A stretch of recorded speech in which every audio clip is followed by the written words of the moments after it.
This call is now being recorded.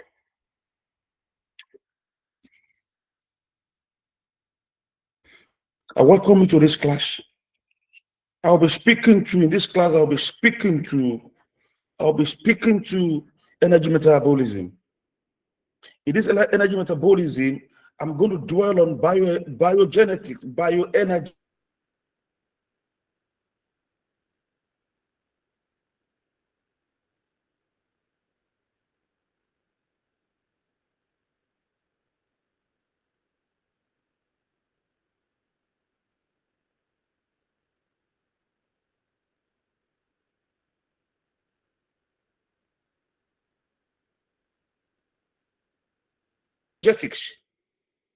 Encompassing energy conservation and measurement in animal, meaning that conservation of energy in animals and its measurement, energy conservation and in animals' body, movements, consumption of energy-based food, carbohydrates will provide energy, and the metabolism of this food, carbohydrate-based food, will provide energy, and this energy can either be utilized in the body or be conserved in the body.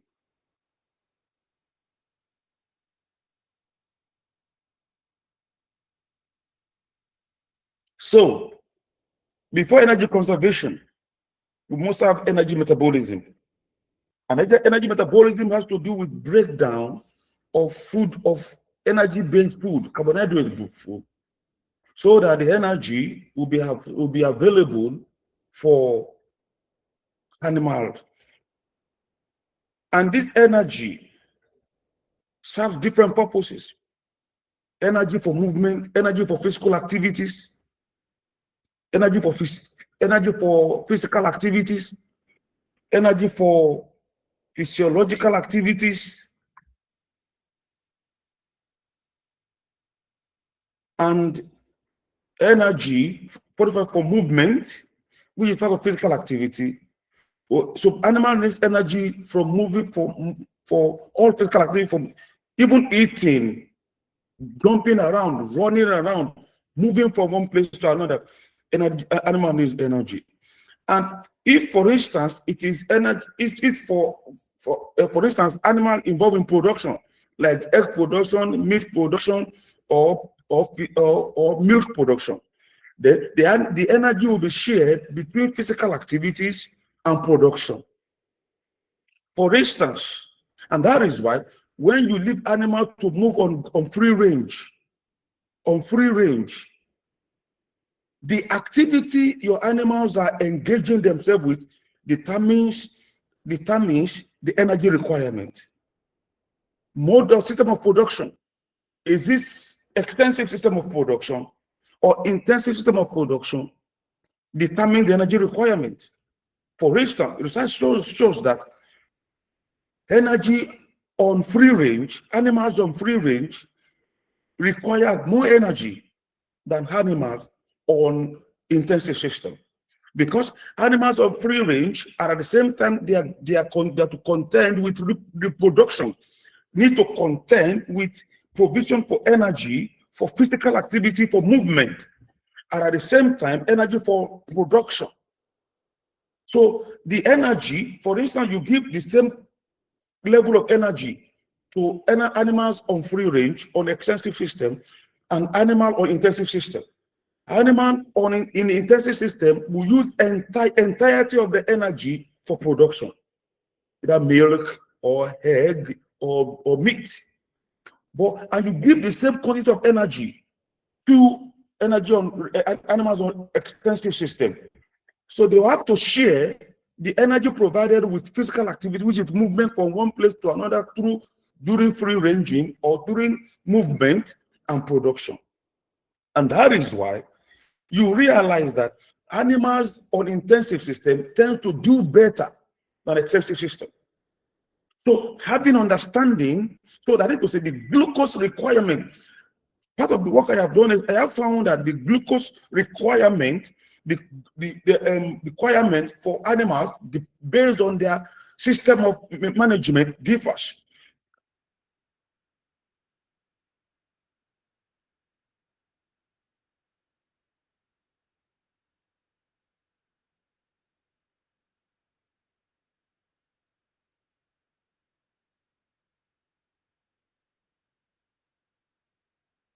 animals or the extensive system. We talk about animal energy metabolism and its measurement. We talk about energy expenditure. We talk about energy expenditure. But before we talk about energy expenditure, we should speak to energy metabolism and energy measurement. There are different ways, there are different energy metabolism in the body.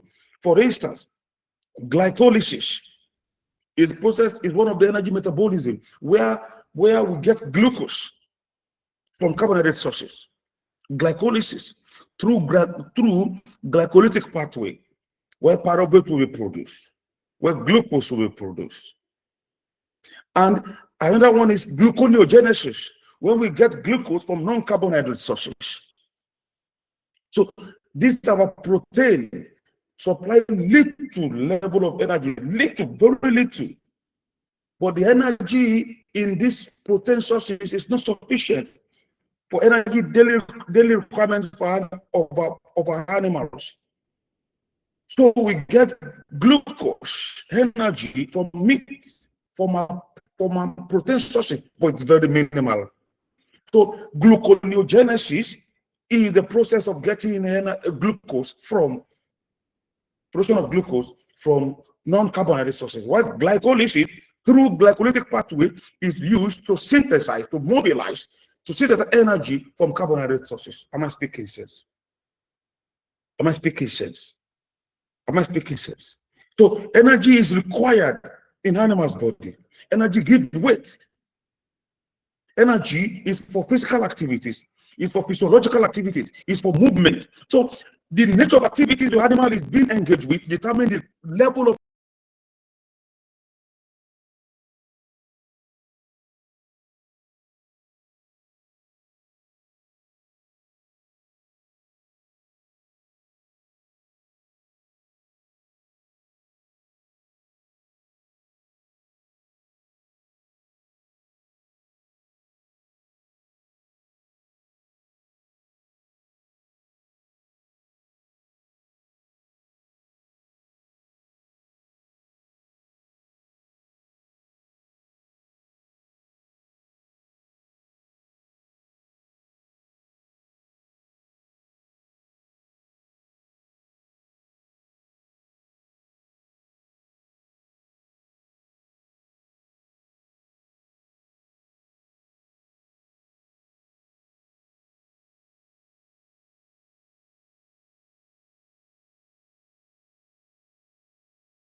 behavior in terms of fantastic. So measurement of this energy guides us in providing required energy levels for animals. And when we have known process of energy metabolism, then we know energy conservation. Because when animals are paired with required energy, they can conserve this energy if they don't use it. And that is why glucose, that is glycogenolysis, glucose is converted to glycogenesis. That's glycogenesis. When you have a lot of energy within the system and it's not being utilized, it's going to be conserved. So glucose will be converted to glycogen through glycogenesis. And when we have a lot of, when we are deficient, now we are in Lent. Folks are fasting. Those in Ramadan, they are fasting. Now, the body, because you are not eating the required level of food our body needs. So body system will require the conversion of glycogen that have been stored in the body back to glucose. That is glycogenolysis. This interplay of metabolism speaks to energy conservation in our body system. Am I speaking sense? Am I speaking sense? Am I speaking sense? For instance, if you are doing engaging in Lent is you eat twice in a day. Lent you eat once in a day. Now, last night you have eaten last night. You know eat from last night till today's night. So you eat from a night to one night. But Ramadan you eat in the morning and in the afternoon. You miss afternoon, morning and evening. You miss afternoon food. And you're supposed to eat 3 square meals. So the level of your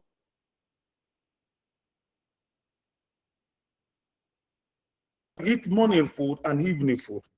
But if you are doing Lent fasting, that most severe. That is most severe because you're going to eat last night. You don't eat in the morning. You don't eat in the afternoon until night. So if you eat yesterday night, you have to eat. You come back to eat today's night. So the level of energy depletion will be very severe, and body will now go to the energy that's stored in form of glycogen in your body, and through glycogenolysis converted back to glucose for body to use. And when it gets to level that the body can no longer synthesize glucose from stored glycogen, then have a problem. So all of this speaks to energy conservation, energy metabolism, conservation, and expenditure. Now, there are times you'll be coming across in this course of study, palorimetry, comparative slaughter techniques, digestible energy, because not energy you eat are digestible. Some will go as waste. You may eat energy. When your energy is too rich in cellulose, if you feed cellulose to a human being, you may not be able to digest them. So you may eat energy. But what is the digestibility degree, percentage of that energy? So the higher the energy is digestible, the more energy you'll be able to synthesize from the food material. That is digestible energy. We have energy, we have gross energy. Gross energy has to do with digestible energy and non-digestible energy. Am I speaking sense? Am I speaking sense? Am I speaking sense? Eat increment. We have ketosis, metabolizable energy. Then, if it is digestible, how metabolizable it is, then the energy your body is able to use. Obesity. So these are the things, these are the terms we will be coming across in the course of this study. Why do we study biogenetics? Biogenetics is the study of balance between energy intake and energy utilization by animals or by living organisms. You see, so biogenetics speaks to energy metabolism, energy conservation, and energy expenditure. When you hear the term bioenergetics is speaking to energy metabolism, energy conservation, and energy expenditure. You may ask discuss the term biogenetics in terms of energy metabolism. Then you have to discuss the term of energy metabolism, energy conservation, and energy expenditure. That is bioenergetics. Am I speaking sense? Am I speaking sense? Am I speaking sense? So we need energy for different things. For thermoregulation, osmoregulation, for digestion, for locomotion, photosynthesis, even the uptake of the food we need energy. Even talking we need energy. Walking, we need energy. Physiological requirement, when pregnancy, you need energy. Sexual activity, you need energy. Arousal, you need energy. Because you must be energetic. For you to have sexual intercourse with an individual, animal must be energetic. So they dispense, in fact, you dispense a lot of energy at every ejaculation. So animal must be energetic, must have a lot of energy for him to engage in sexual activities. So by the time I get to an expenditure, I'm going to categorize these activities in terms of physical activities, non-physical activities, physiological energy, expenditure. So when I'm going to get the expenditure, I'm going to speak to it. So we see all activities that is taking energy. In fact, let me shock you. You used to believe that I'm tired, I want to rest. Rest demands energy. Sleeping demands energy. In fact, sleeping takes about 60% of energy requirements in our body. And that is why, if you realize when you sleep too long, if you oversleep, you're going to wake up so tired, isn't it? Isn't it? When you oversleep, you're going to wake up so tired, isn't it? The reason is you need a lot of energy for resting. So when you are resting, you're expending energy. I'm going to expand on that later. So with all these activities demand energy. So that's why these are the things we teach, like I said, animals on free range, on extensive system, and intensive system. Animals on intensive system need lesser energy because it's not engaging any physical, engaging more in movement, a form of physical activity.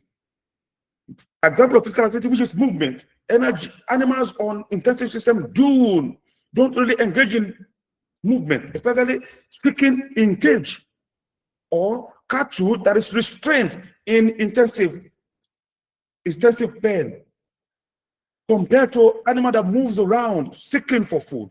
On free range, on extensive system, on traditional system of management, they need energy to move. They need energy for production. So an animal you keep in intensive system will just mobilize all its energy for production, while the one you keep on an intensive system need to contend with movement and production in expending its energy.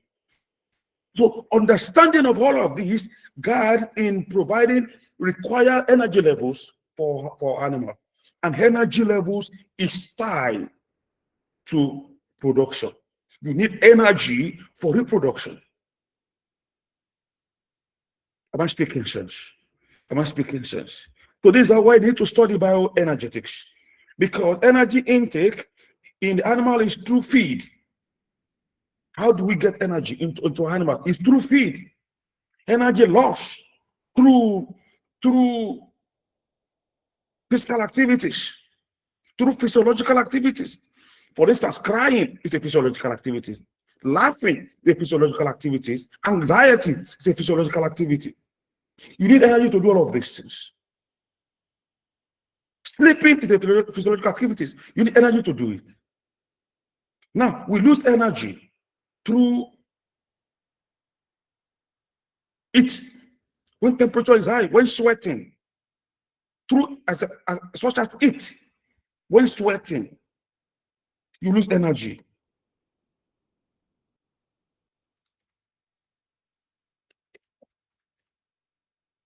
You need energy through faces.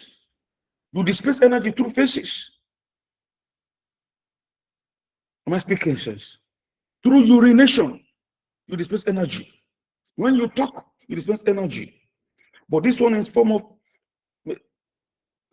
form of, in fact, through faces. In terms of gaseous, energy, when you are sweating, it is getting out of the system through sweat. And that's why I'm feeling it. You have to cool your system. And hot air is less dense than cold air. That's why as you are pouring cold water on your body, more heat is coming out of your body. And as more heat is coming out of your body, your system is getting cool. That is cooling mechanisms. Because hot air is less dense and cold air is denser. So as you are pouring cold water in your body, the hot air is moving out of your body because it's less dense, and that hot air is moving out of your body, and your internal environment will be cool. That is cooling mechanism. Am I speaking sense? Am I speaking sense? Am I speaking sense? Fantastic. So through urination, you dispense it. Through faces, the expulsion of faces from the system, you dispense energy and other forms of gaseous loss. So we're physical loss of energy through physical activities. So bioenergetics enable the nutritionist to formulate the ration for energy need of the animal. It makes you to know energy level, energy requirement, to be able to meet ideal energy requirement for your animals, because you have understanding of metabolism of energy, conservation of energy, and expenditure of this energy.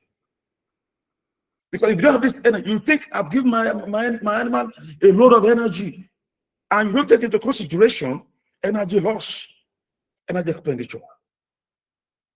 Am I speaking sense? So as a nutritionist, this will guide you in meeting daily requirements, because you are factoring possible areas where energy is expended in your animal, where energy are lost in your animals.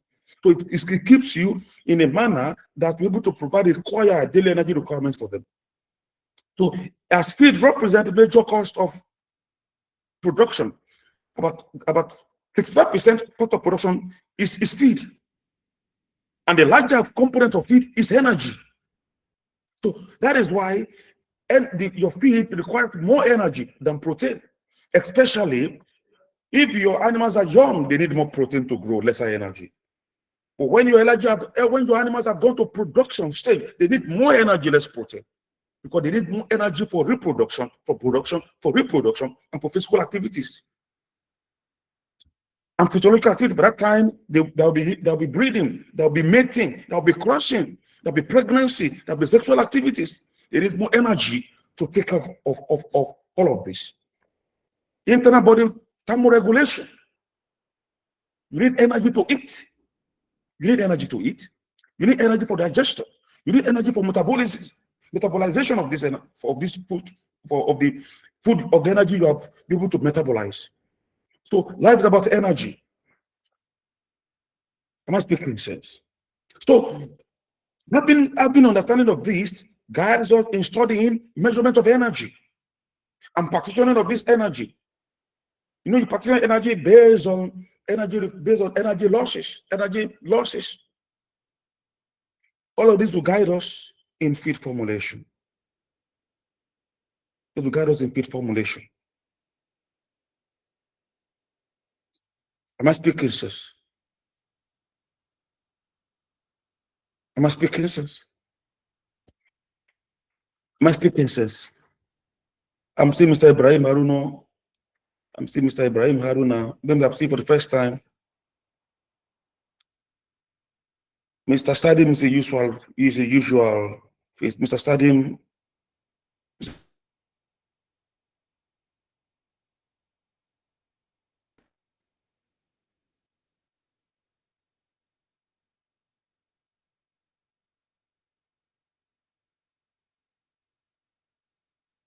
Mr. Caesar.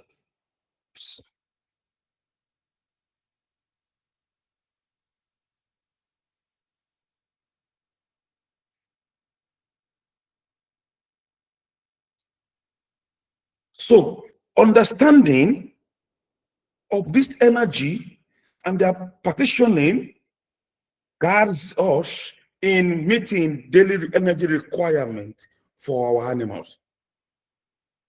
Am I speaking sense? Am I speaking sense? Now, energy measurement. We have seen energy metabolism. I spoke to glycogenesis, glycogenolysis, gluconeogenesis, and glycolysis. So these are how body synthesizes energy. Now we have seen what takes this energy. Because there's some energy we utilize. There's some energy we lose through sweating, through urination, through feces, in form of gaseous energy. So, and this energy is also supposed to be used for the good of the animal, but they have escaped. So all of this, we have to factor it when we're designing the energy level for our animal.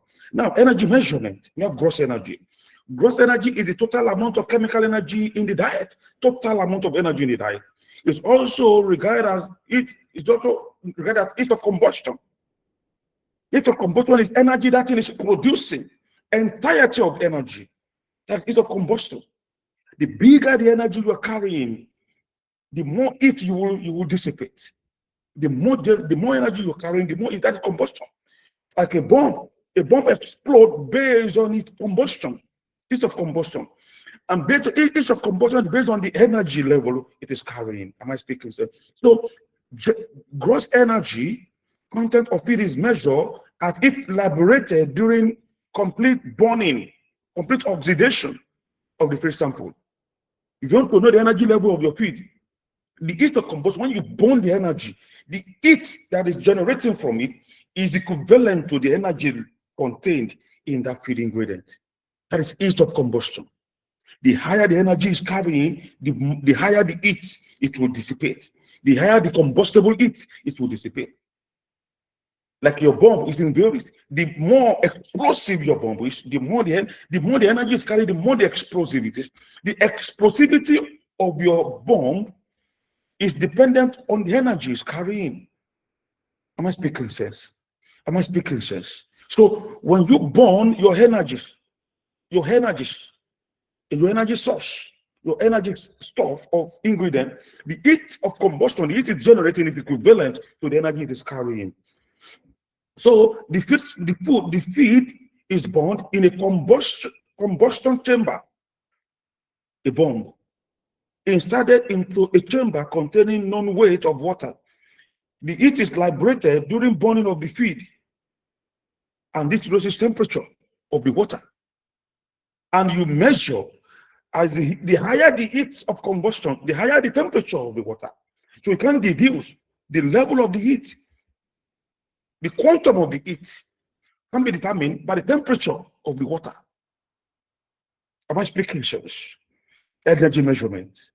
Energy measurement. Energy measurement. So this measurement is easy, precise, and accurate. However, it does not have much practical value as it does not provide much information about the nutritional value. You just measure the energy. How about metabolizable energy in it? You cannot tell. You just measure the energy. So it doesn't provide information about the nutritional value of the energy of the feed ingredient, but it gives you knowledge about the gross energy it is carrying. So gross energy is amount of heat liberated, heat of combustion, when a feed sample is completely burned in carbon dioxide chamber, involving in a heat chamber involving burn into carbon dioxide and water, and is determined by bomb calorimeter. To determine the fraction of gross energy animal utilized for different metabolic process. So for different activities, the nature of the activity an animal is engaging in determine the energy requirement. Energy is going to utilize. Energy for locomotion, for movement. It would be for energy for sexual activity. Energy for smiling, for laughing, for in case of man, for instance. And energy for anxiety is different. And fear. You need energy to express fear. So the nature of the activity you are doing, you are engaging in, determine the energy requirement. I'm speaking, says. Digestible energy. You've got an idea what gross energy is and its measurement. Digestible energy. You may have gross energy. You may have digestible energy. And you have metabolizable energy. They're two different things. So digestible energy is that you have gross energy. Not all of them will be digestible. They may be digestible. Not all of them will be metabolizable. So the one that metabolizable is the one that is of nutritional value to your system. because that's what your body is using. Digestive energy is energy. No, now we're talking about energy partitioning. Energy partitioning from gross energy to metabolizable energy to gross to digestible energy. Energy partitioning. Am I speaking sense? Am I speaking sense? So digestible energy is in the diet is after fecal energy is subtracted. Digestible energy represents indigestible component of the feed that to be excreted. I told you energy is lost during fecal excrement, fecal excrement. When you excrete feces, you lose energy. In the feces, there's energy, and when you are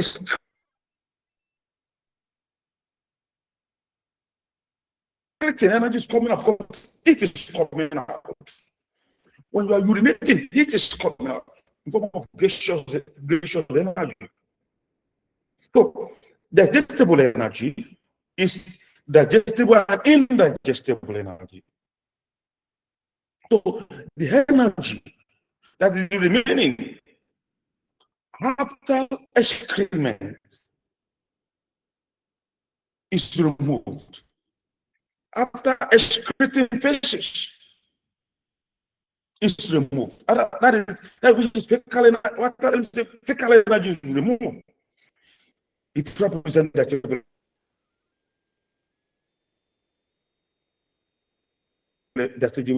energy. And digestible energy represents indigestible component of the feed when feces is excreted. However, they still contain energy that don't utilize.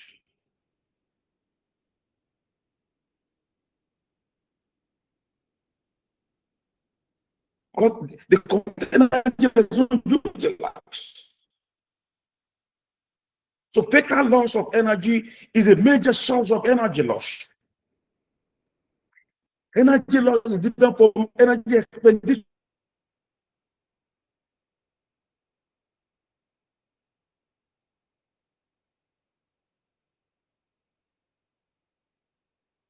Loss, different from energy expenditure. Energy loss through sweat. It's through sweat. During urination, during excreting of feces, energy are lost.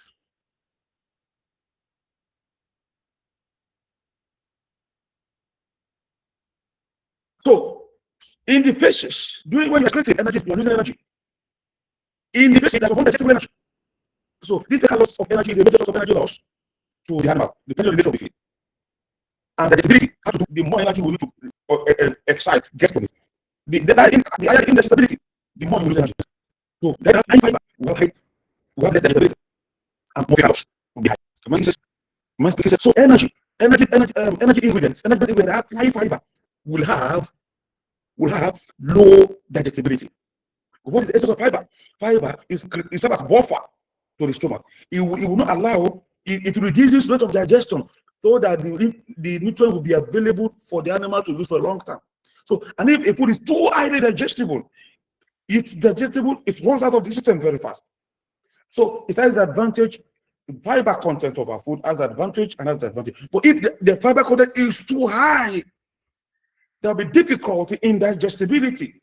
If the fiber content is very high, digestibility will be very low. And fecal loss will be very high than digestible food. It's with a starch-based diet. I'm still talking about energy partitioning. Am I speaking sense? Now we have gross energy.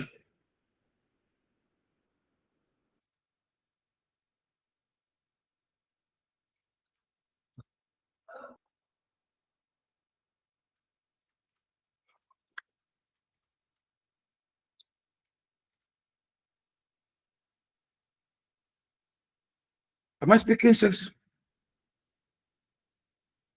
Am I speaking sense? Fantastic. Fantastic. So now I'm speaking about energy partitioning, an individual component. I've spoken to gross energy, I've spoken to digestible energy. We're going to speak to metabolizable energy and net energy. Because of digestible energy measurement, when you want digestible energy measurement, you need fecal energy through fecal loss, fecal energy loss. The animal trial is so this is what you do in feeding trials. Digestibility trials are easy to conduct. Total energy intake minus fecal output are recorded. So gross energy is determined based on the energy contained in it, and based on digestible energy and fecal matter, energy loss through fecal feces. And you do bomb calorimeter to measure all of these things. So digestible energy is calculated as gross energy minus fecal energy, because you calculate gross energy using bomb calorimeter. So digestible energy is gross energy and fecal energy. Am I speaking sense? Now we move to metabolizable energy. Metabolizable energy can best be defined or explained as the remaining energy after urinary loss and gaseous loss arising from gastrointestinal tracts are removed for digestible energy. Am I speaking this? Metabolizable, one that is that the body eventually utilizes. So it's the energy remaining from urinary loss and gaseous loss. Urinary loss and gaseous loss. But the fact that the energy is digestible, it is available. Did the body use it? How did the body use it? So don't forget that digestible energy is gross energy minus fecal energy. When metabolizable energy is energy remaining after urinary loss and gaseous loss arising from gastrointestinal tract. Gaseous loss from gastrointestinal tract.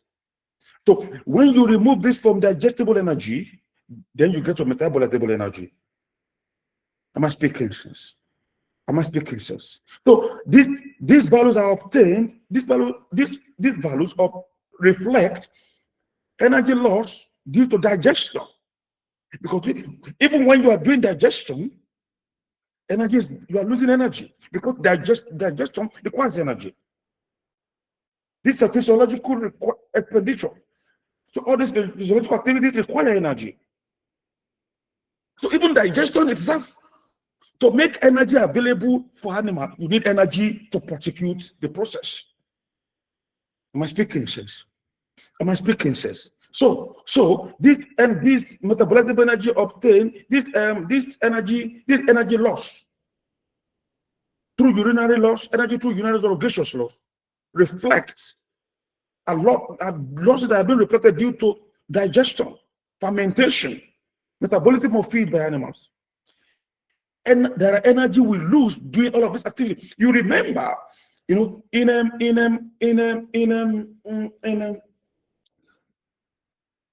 ADP, adenosine diphosphate. If adenosine diphosphate is the nucleotide which has a source of energy for metabolic activities, when adenosine, all these metabolic pathways require energy. Example is ADP, ATP, adenosine triphosphate. For instance, in photosynthesis requires ATP, adenosine triphosphate to enable successful photosynthesis. So when ATP goes into the system for the process, when it utilizes it, it reduces to ADP, adenosine diphosphate. So we need energy to prosecute energy production. Am I speaking sense? Am I speaking sense? Am I speaking sense? Am I speaking sense? So this urinary loss, gaseous loss, reflux loss is due to digestion, fermentation, and metabolism of feed energy. Urinary loss is a major one, and it is total energy lost in the urine. So urinary loss are usually stable, but can increase when there is high protein, because liver is a site of protein digestion, the amination process. So, and the kidney will filter the system. So when you eat too much protein, you have a lot of protein in your urine. So urinary loss is a major one. It's total energy lost in urine. Urinary loss increases when there is high protein in the diet. So urine is the end product of metabolism. Urine is the end product of metabolism. So which contains energy in different form of compound, in varying level of, in varying compound, in different compound, such as urea. So gaseous products of digestion include combustible gases produced by in the gastrointestinal tract, especially in digestive tract, during fermentation of food by microbes. Carbon dioxide is coming out of it. When you are fatting, you are releasing gaseous energy. Am I speaking sense? So, and methane production. When you eat too much of grass, there are some feed ingredients that when animals eat them, they produce high level of methane. They eat some grasses, they produce high level of methane. And methane is greenhouse gases. So this is part of how to meet a mitigation of greenhouse emission. Greenhouse gas emission. Methane is one of them. So we reduce the gases our animal eat. We increase cereals they eat. Am I speaking sense? So methane, carbon monoxide, these are gases that our system emits from our gastrointestinal tract, especially digestive tract, so to speak, during fermentation. Energy loss in form of gaseous energy. Energy loss in form of gaseous energy. Am I speaking sense? Am I speaking sense? Am I speaking sense? Am I speaking sense? Fantastic, fantastic. So loss of energy, energy loss due to gaseous loss are minor. But energy loss, we have higher level of energy loss in urine. Urinary loss is the major one and is the total energy loss in urine. So energy loss through urine is high. But gaseous loss, energy loss to gaseous loss are minor and can be ignored in monogastric species. So on average, combined energy loss in gases and urine are about 18% of digestible energy in ruminant animal. Gaseous loss and through urine is about 18% of gaseous loss, of energy loss,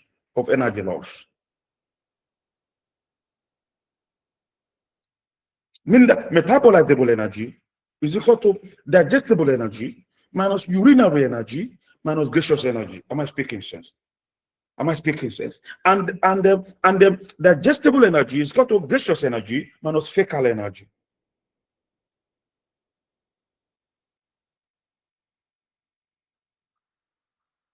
Am I speaking sense? So we are trying to block, like I told earlier, to block all this energy loss into components. Partitioning, energy partitioning. So to determine metabolizable energy, you to do metabolic trials. It's conducted in animal. When you take into consideration daily feed intake and energy loss in form of through feces, fecal energy, through urinary energy, through gaseous energy. That's how you able to estimate this metabolizable energy. This is how they are documented. So breathing marks or chamber are used as access to measure gaseous loss, are used to assess gaseous, not the breathing chamber.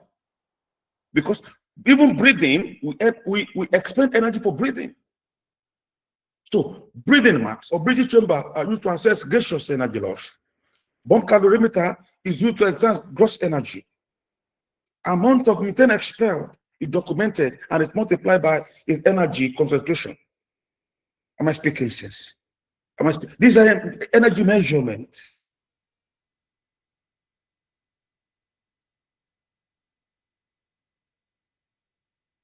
I put human errors, but it does not eliminate the fact that we can get information when we measure them. Thus, metabolized energy level, metabolizable energy is less accurate, but it can still give us some biological information as to guide us in terms of determining the metabolic, the energy levels in our, or energy requirement of our animals, or energy levels in the feed. So diet with higher protein content can increase urea loss.